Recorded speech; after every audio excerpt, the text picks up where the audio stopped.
So now we know what our 26-man squad for the World Cup looks like, and a couple of really big news stories from this World Cup squad.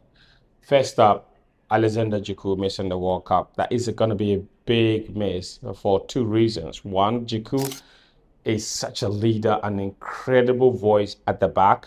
And then two, he is probably our most consistent performer in this team.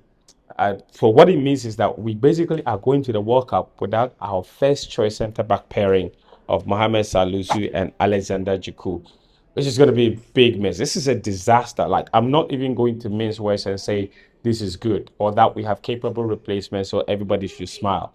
These are singularly our two biggest defenders, most consistent defenders.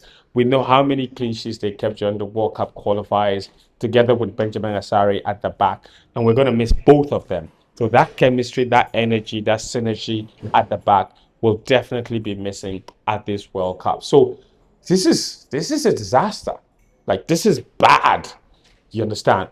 Um, and for any team going to the World Cup and missing and losing its first choice centre back pairing will have reason to be concerned.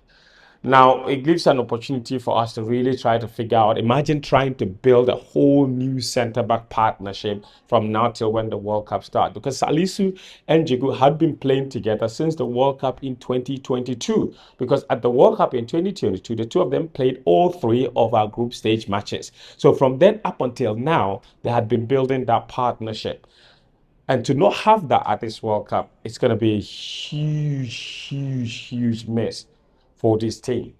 So, but we have four defenders. We've drafted in Derek Lucasen, whose centre back partner in Cyprus is David Luiz, 39-year-old David Luiz. He's also aggressive, can be a bit reckless sometimes, which accounts for the number of yellow cards that he's had in his career, 72 so far, which is a lot. Anyway, for a player of his caliber, so he doesn't necessarily have the cleanness of tackle. We also have Abdul Momin, who's only played 78 minutes since his return from an ACL injury. So he's not necessarily the sharpest at this point. And then you have Jonas Ajete, who has not also had a lot of game time since his move to Wolfsburg, who eventually even got relegated from the Bundesliga. So our most consistent centre back so far this season has to be Kojo Opon Pepra, who also just survived relegation and that relegation playoff between Nice and Saint Etienne. So we have four defenders that are not coming into the World Cup necessarily with in the sharpest of shape.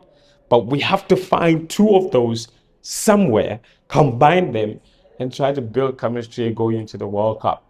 When we have to support them, support the coach to try and do that. But if you're a Ghanaian and you're worried about our centre back situation, you have every reason to be worried.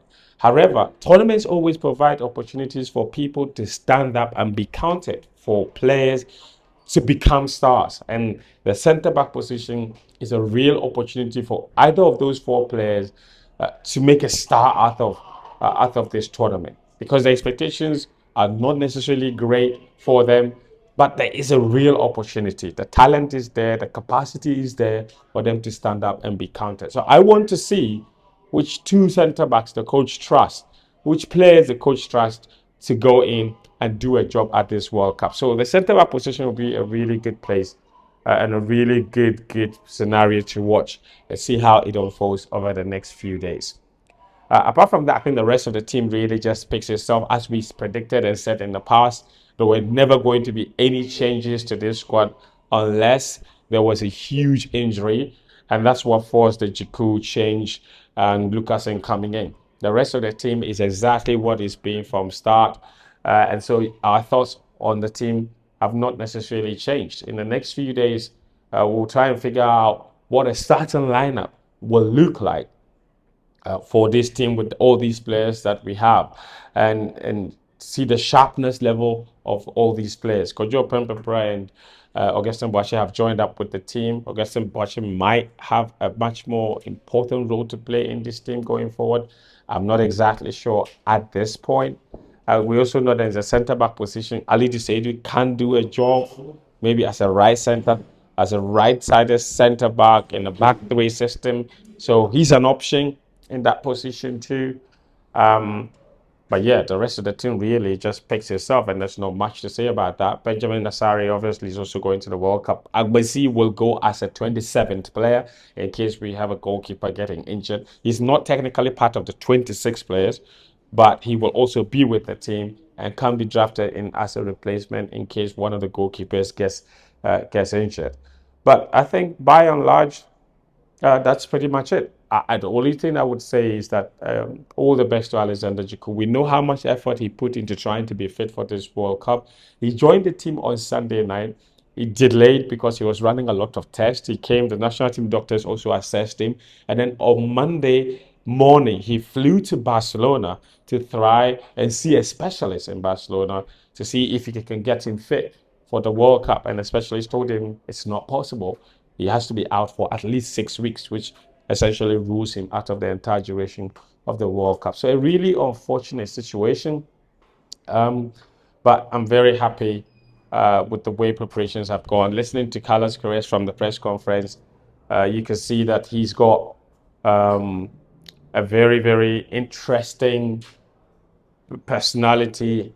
He's someone that fights for his players, defends his players. You love the answer he gave about Thomas Partey when they asked about why he included the player with rape allegations and what have you. So I think so far so good. In the game against Wales, we'll see. It will give us all an idea of how Carlos Queiroz intends to play with this team. But